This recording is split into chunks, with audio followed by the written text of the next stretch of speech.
Fala, Deus, fala, Deus, toca-me com brasas do altar.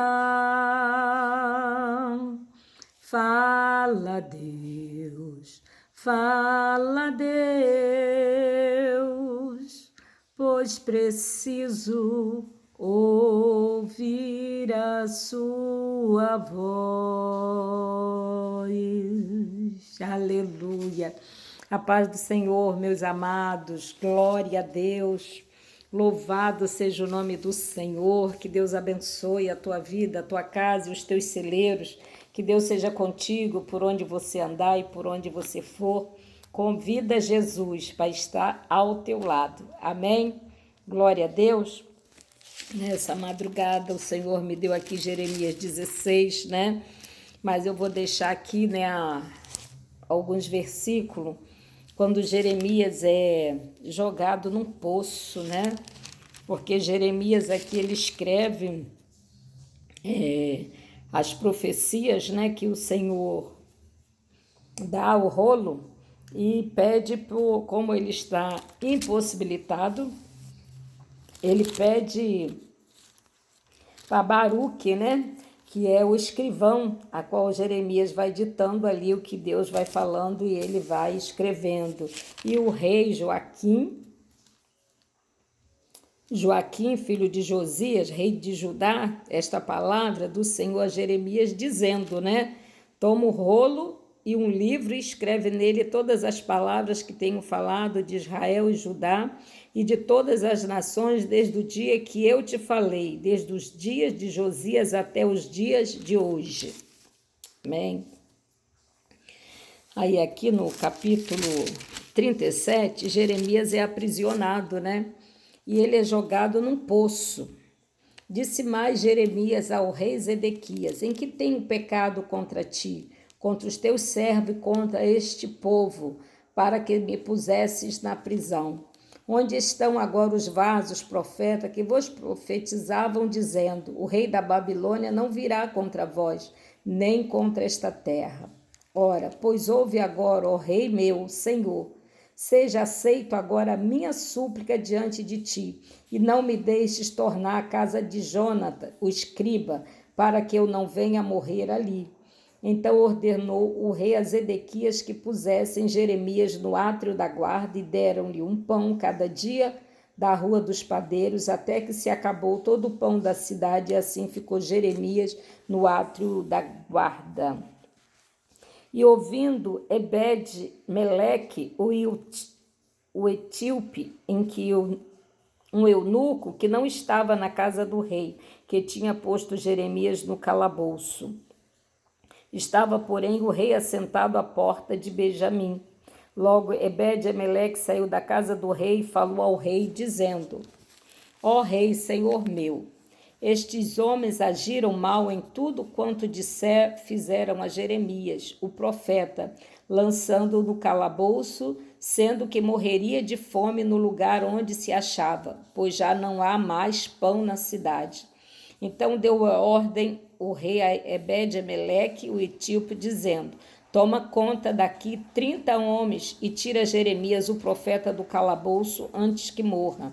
E tomou Ebed-Meleque homens consigo e foi à casa do rei por debaixo da tesouraria e tomou dali uns trapos velhos, rotos e roupas velhas e desceu a Jeremias no calabouço com cordas. E disse Ebed-Meleque, o tio: Jeremias, põe agora este trapo velho roto, já apodrecido, debaixo das axilas dos teus braços, por debaixo das cordas. E Jeremias o fez assim. E puxaram Jeremias com cordas e tiraram do calabouço. Então ficou Jeremias no átrio da guarda. Depois o rei Zedequias mandou trazer à sua presença Jeremias o profeta, a terceira entrada da casa do Senhor, e disse o rei a Jeremias: Porquanto ti uma coisa não me encubra nada. E disse Jeremias a Zedequias, declarando-te: eu porventura não me matará certamente, ou aconselhando-te eu não me darás ouvido. Então jurou o rei a Zedequias a Jeremias em segredo, dizendo: vive o Senhor que nos fez esta alma, que não te matarei nem te entregarei na mão destes homens que procuram a tua morte. Então Jeremias disse a Zedequias: assim diz o Senhor Deus dos exércitos, Deus de Israel: se voluntariamente saíres aos príncipes do rei da Babilônia, então viverá a tua alma, e esta cidade não se queimará a fogo, e viverá tu e tua casa. Porém, se não sair os príncipes do rei da Babilônia, então será entregue esta cidade na mão dos caldeus, e queimarão a fogo, e tu não escaparás da mão deles. E disse o rei Zedequias: Jeremias, receio-me que dos judeus que se passaram para os caldeus, que este me entregue na mão deles e escarneçam de mim. E disse Jeremias: não te entregarão. Ouve, peço-te, a voz do Senhor, conforme a qual eu te falo, e bem te irá e viverá a tua alma. Porém, se tu não quiseres sair, esta é a palavra que me mostrou o Senhor: eis que todas as mulheres que ficarão na casa do rei de Judá serão levadas aos príncipes do rei da Babilônia. E elas mesmas dirão: teus pacificadores te incitaram a prevalecerem contra ti, mas agora que se atolaram os teus pés na lama, voltaram atrás. Amém? Aqui nós estamos no capítulo 39, a queda de Jerusalém, no versículo 12. Toma e põe sobre ele os teus olhos, não te faça nenhum mal, antes como ele te disser, assim procederá com ele.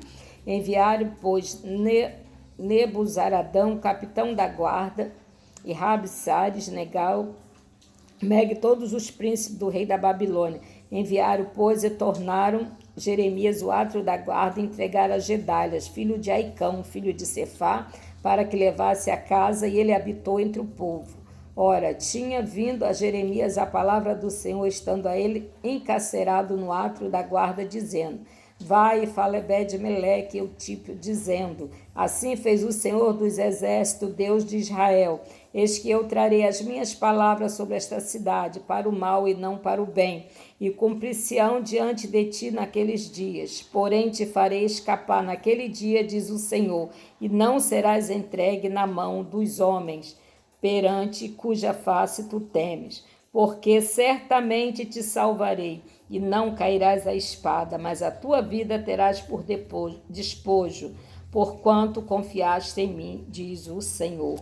Aleluia! Oh, glória a Jesus! Essa é uma palavra muito extensa, que você tem que ler esses capítulos, o antes e o depois, para você entender.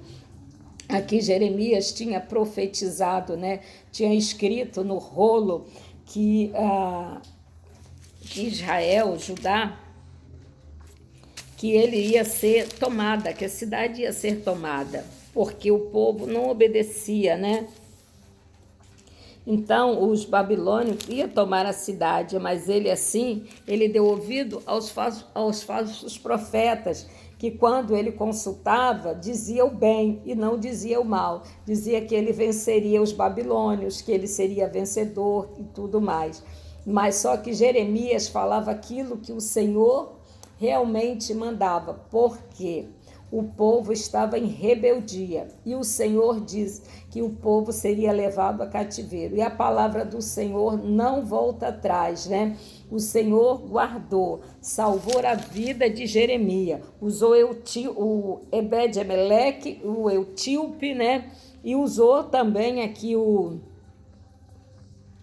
usou o Nabucodonosor, o rei da Babilônia, que havia ordenado acerca de Jeremias, e a Nebuzaradã, capitão da guarda, dizendo, que guardasse a vida de Jeremias, E aqui no versículo 18, o Senhor fala: porque certamente te salvarei, não cairás à espada, mas a tua vida terás com despojo.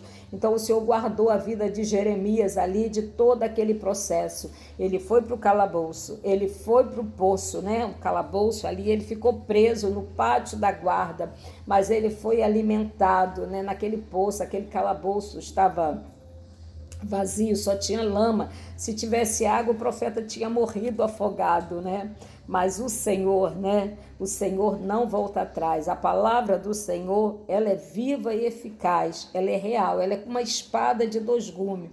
Ele tanto te abençoa, também ele pode te amaldiçoar. Quando você obedece, é bênção para a sua vida. Nós podemos passar, sim, pelo vale da sombra da morte, porque é necessário, porque o vale é um lugar de aprendizado. Esse povo aqui, ele passou por esse processo todo, mas eles não aprenderam, eles continuaram, né, na mesma servidão, no mesmo pecado, achando que era, não deram ouvido à voz do Senhor. Quando nós ouvimos a voz do Senhor, que nós obedecemos, porque a obediência é o princípio da sabedoria. Eu tenho falado isso quase todas as vezes, né? Porque isso também serve para mim, porque obedecer para nós, seres humanos, carnais, movidos de sentimentos e emoções, muitas vezes nós queremos fazer da nossa própria carne, da nossa própria vontade. Só que a vontade, quando nós confessamos Jesus Cristo, que nós o aceitamos, não é mais a nossa vontade. A vontade é do Senhor sobre a nossa vida, porque o comando da nossa vida não nos pertence, pertence a Ele, ao nosso Criador. Nós somos criaturas, somos feituras do Senhor. Né? Aqui na meditação que tem aqui no estudo aqui da minha palavra, né? Vale a pena servir ao Senhor? Claro que vale muito a pena. No mundo tereis aflição. Né? No mundo, quando nos aceitar Jesus, nós não tínhamos muitas aflições, né? Nós tínhamos uma falsa alegria, um falso bem-estar. Né? Se nós estávamos trabalhando, tendo dinheirinho no nosso bolso, a nossa despensa cheia, nós estávamos alegres e felizes. Mas quando nós passávamos, né, pela situação de escassez, nós estávamos tristes e angustiados no mundo. Mas quando nós estamos na presença do Senhor, nós passamos bem com Jesus em qualquer situação, estando de bolso cheio, estando de bolso vazio, porque a graça do Senhor é a nossa força. A graça do Senhor se aperfeiçoa, né, na nossa fraqueza, né? Fala o apóstolo Paulo, né?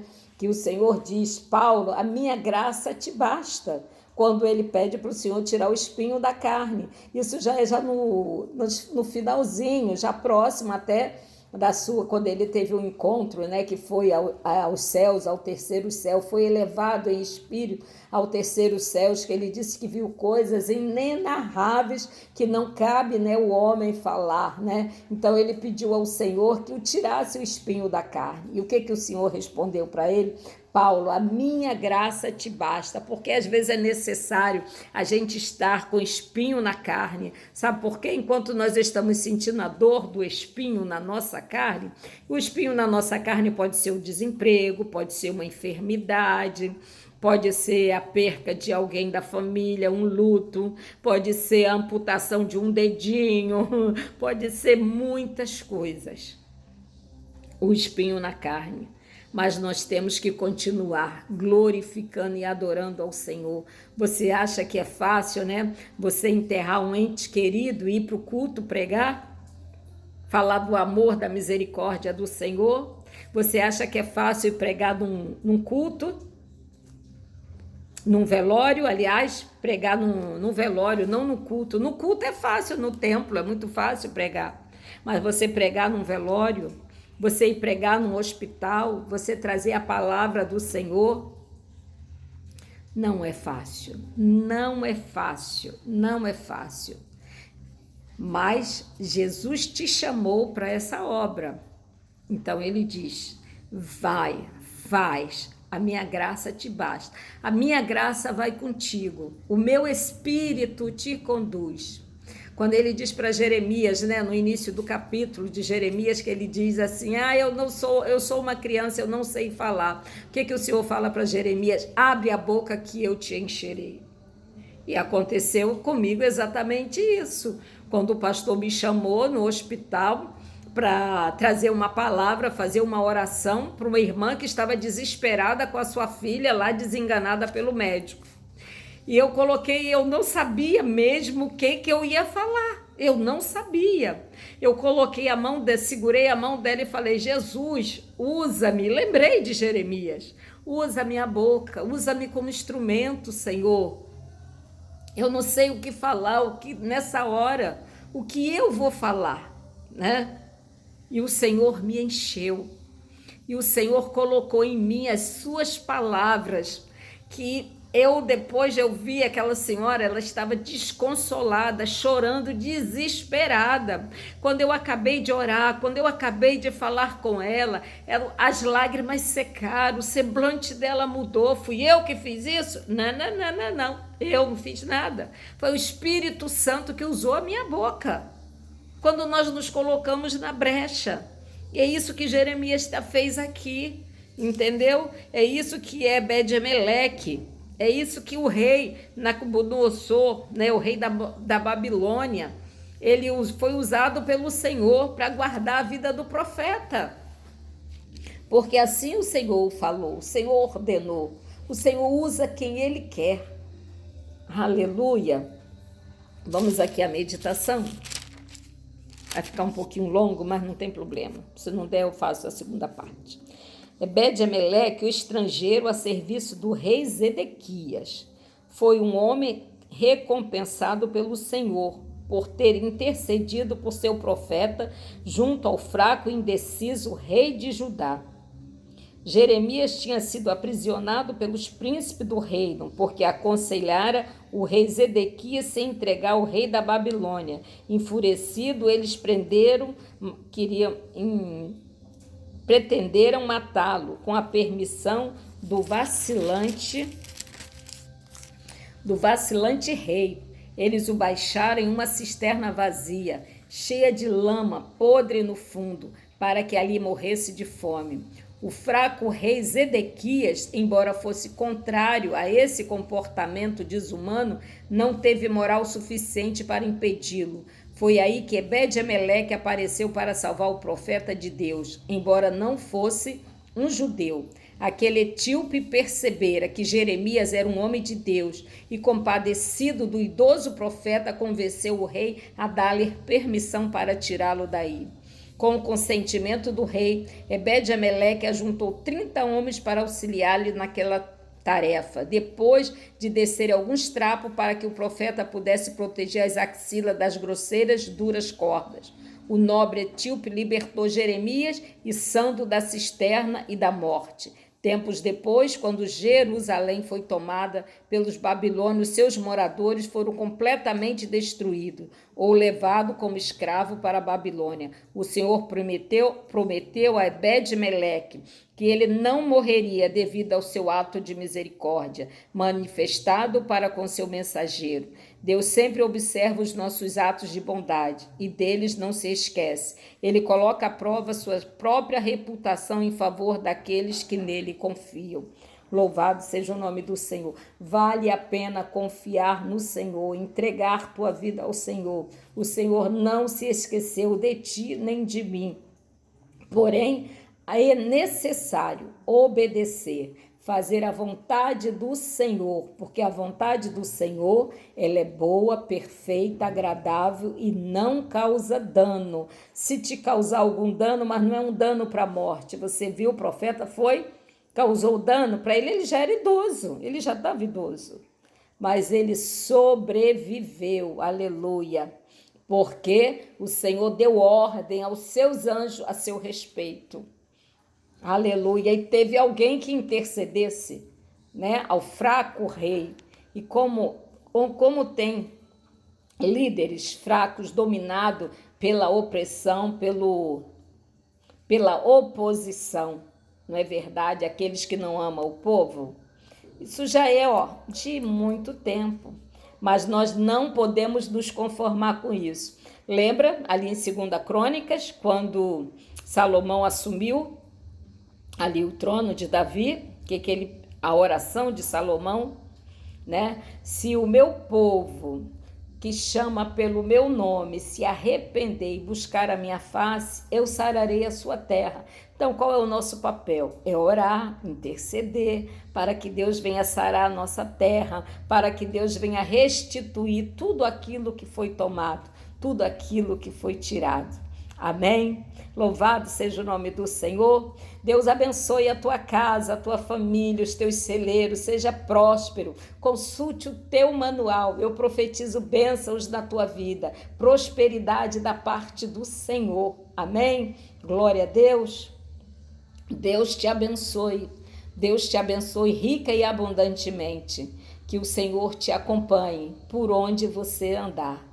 Seja bênção na presença do Senhor. Não é só no templo, não. Aonde tu estiveres, seja bênção em nome de Jesus. Amém? Glória a Deus. A paz do Senhor, meus irmãos. Jesus te abençoe. Amém? Oh, glória, aleluia.